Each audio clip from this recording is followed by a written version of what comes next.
Hi, Callum. Hello, how's it going? Good, thank you. Thank you so much for joining me today. No worries, no worries. How are you coping with the lockdown? Good, not too bad, not too bad. It's given us a lot of time to catch up on a lot of things, a lot of backlog. Lots of admin work, all the Yeah, stuff that's normally exactly. not as important. Yeah, yeah, definitely. It's been a hell of a chance for that. Yeah. So for anyone who hasn't had the pleasure of meeting you at one of our Good Eggs events or the many other events that you go to and speak at, um, who are you and what do you do? Who am I and what do I do? I'm Callum, and I am one of the four people that runs Safepoint. And at Safepoint, we run a platform to protect people that work alone. So it was actually a software platform, purely a software platform, web and mobile app for like carers and engineers and things like that to check in and out to make sure they're safe. However, yesterday we launched a hardware device, so now we're kind of a all-encompassing product. So it's an exciting time for us here. But yeah, that's what I do, and that's me. Was that already in the plan before lockdown, I assume? Yes, yeah. So we've been working on that for a number of months now, since January.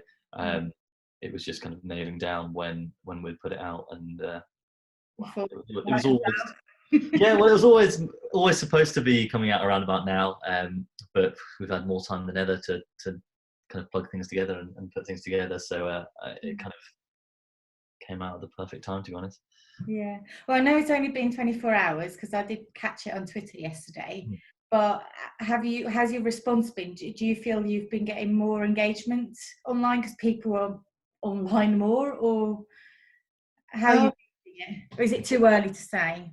it's an interesting one because from the hardware launch stuff from yesterday, we've had a brilliant reception for that. I was just looking at the stats for that earlier, which has gone down really well, and the likes of the Chamber and Techies and all that have been doing a lot of sharing of it, which has helped out significantly because they've got a few more Twitter followers than we do.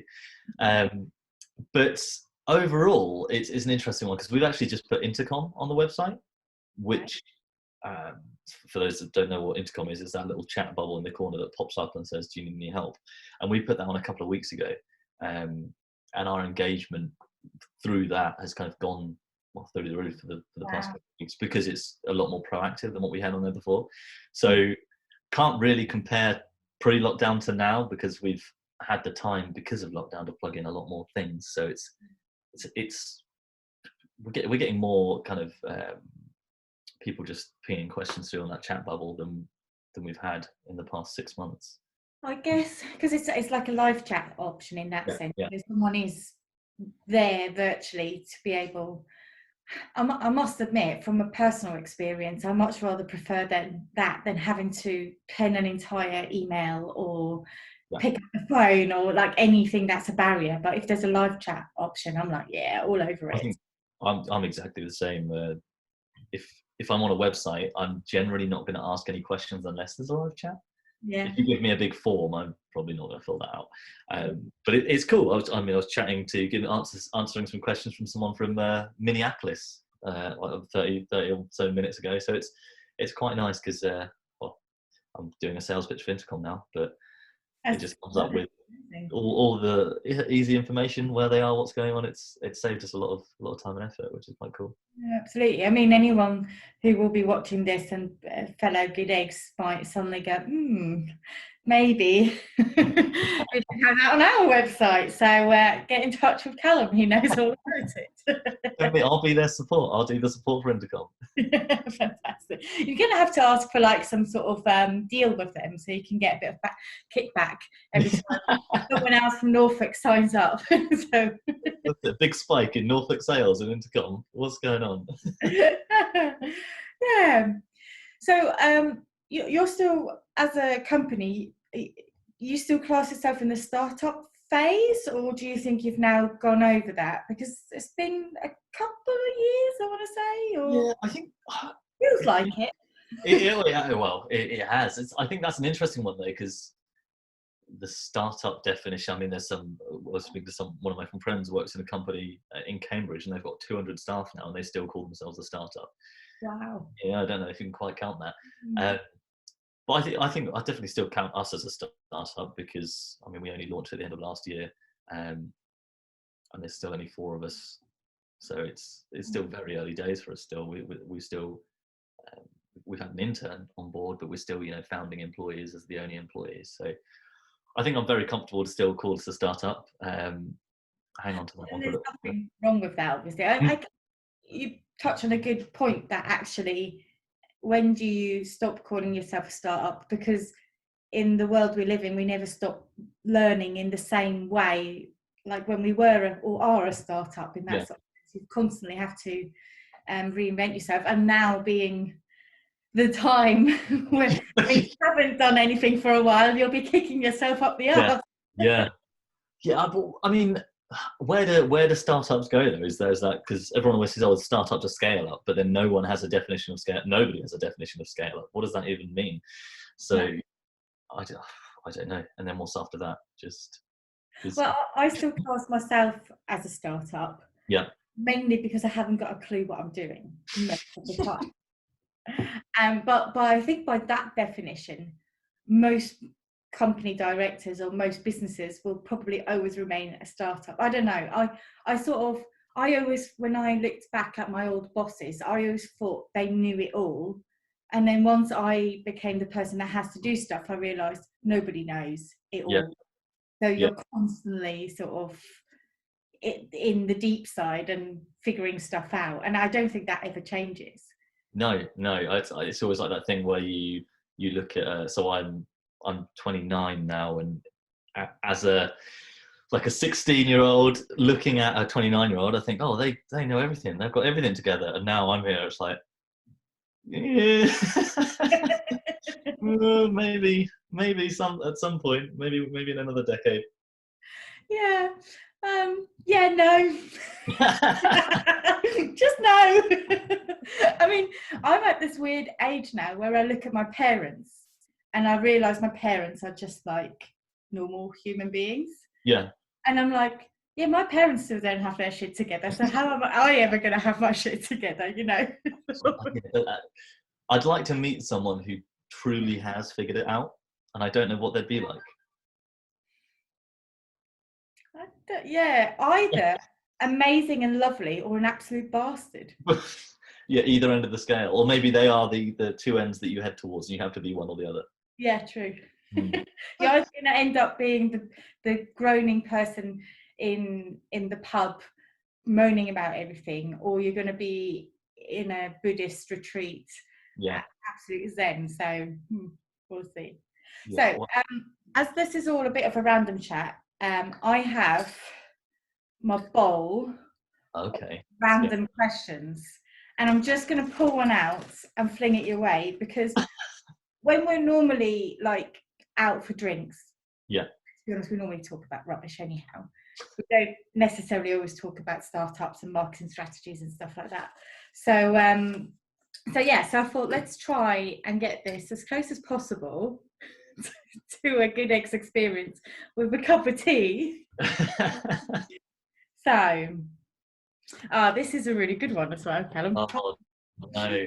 Oh dear. Okay, what kind of cult would you like to start? Oh, I've thought about this before, actually. Right. I don't know if that's worrying or not, but no. Okay, let's go. Right. See, I've always thought so. The definition of a cult, it's not just a religious thing, right? It's just a group of people working towards a single goal.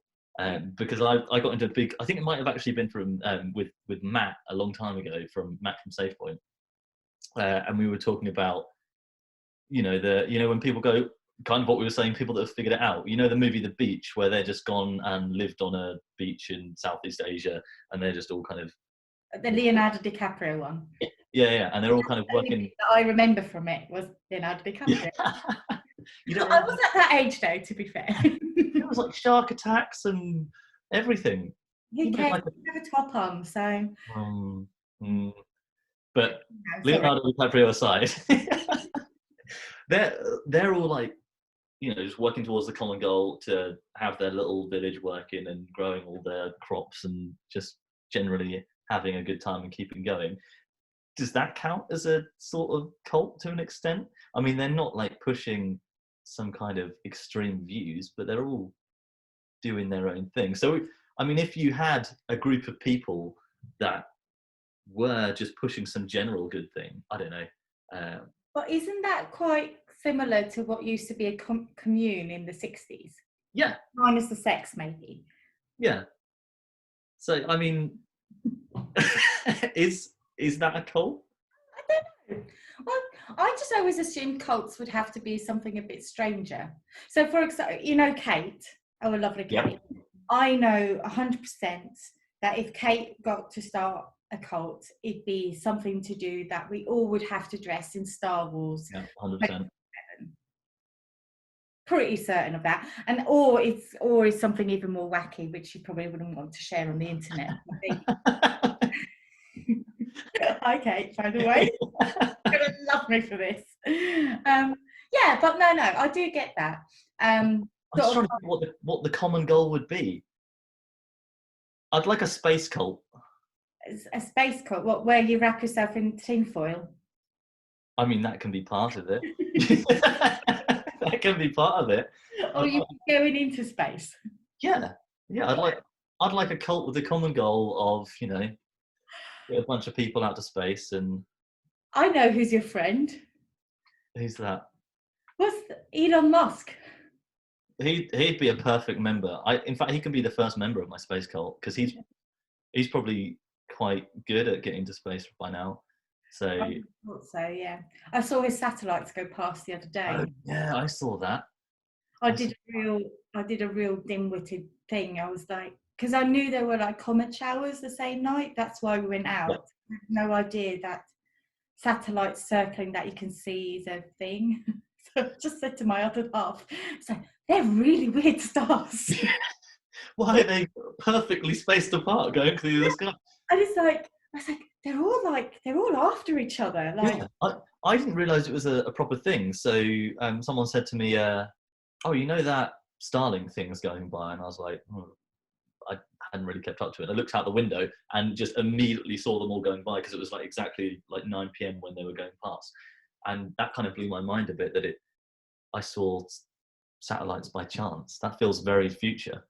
yeah, and also, I mean, once you scale that up, does that mean in like, our kids, when our kids sort of grow up, they look up and all they can see is stuff whizzing past? It's sort of like... See, I googled it, and so they're fitting what are they, anti-reflecting things to them, so they don't reflect the sun, so you're not supposed to see them. Oh, okay. Because one of the big complaints about these satellites is that they're going to stop astronomers being able to see space, because they're just going to be looking at a whole bunch of bright satellites. Yes. No, absolutely. But I don't know. If you're lost in the desert and you need to know which way to go, just follow the satellites. Forget that North Star. But there's going to be thousands of them. There's going to be like 10,000 of them. Or more. I think is there more of them? I think there will be more, because I looked at the number and it had a lot of noughts on it. So I was like, that's a lot. A lot of satellites, yeah. But I didn't realise that you can just fire satellites up if you have enough money and it's not ridiculously expensive. So I was on a program with some another startup, and they're launching what's called CubeSats, which is 1 meter by 1 meter satellites, 1 meter by 1 meter cubes satellites, and they're working to send them into space. And they're saying, you can send them up into space for less than £50,000 if you get one together. So I mean, we could maybe crowdfund a Good Eggs satellite, and we can all get in it as the space cult. And there you go. Well brought together. That's perfect donut. I assume you need a license to shoot something up into. You must need a license. I think you need some kind. You can't just fire massive blocks of metal into space. I mean, although, have you seen who's in charge of the world at the moment? Yeah. Not. Yeah. But I don't know, how would they police it? If I built a rocket in my garden and got in and went to space, what one, they'd never catch me anyway, but two, are there space police?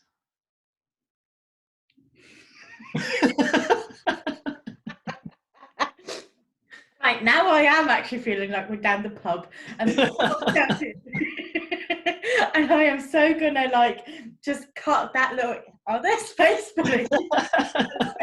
Brilliant. Right, before because it's only a quick chat, we'll pull another one out of the let's see if we get another one as good as before. Right, here we go. No, okay, this is quite ironic seeing where we are at the moment. If you didn't have to sleep, what would you do with the extra time?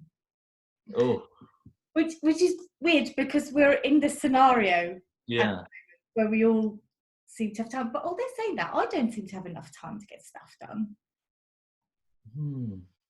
See, that's interesting because I think being in all day now has kind of fixed my 9 to 5. I'm doing a better 9 to 5 than I was before at the office, because you get to the office and you just accidentally stay there till 8. Whereas now it's like, oh, it's 5 o'clock. I'm sitting in the kitchen anyway. I may as well make dinner. But if I didn't have to sleep right now, God, I think I'd lose my mind being awake in the house 24/7. Yeah, and isn't this funny? Like how this was written with an almost like in an ambitious way of going, oh, only if we had more time, what would you do with it? And actually, I think 24 hours in a day is enough. I don't know though, because I'd quite like the thought of if you didn't need to sleep, imagine how much you could get done. Or would you work that 9 to 5 and then have a 9 to 5 of fun, albeit in the dark? Yeah, no, I think I think it would, well, for me it would be fun, to be honest. Just I think we work enough, and you need to have that sort of balance. And I know we all do what we love, so it doesn't feel as much as work, but I still believe that as a human you need to have time to just switch off, a bit of quiet. If you can work through the night, then you could, in theory, do your, I don't know, say if you work 35, 40 hours a week, you could do that at the beginning of the week. So you have a 2-day work week and then a 5-day weekend. Yeah.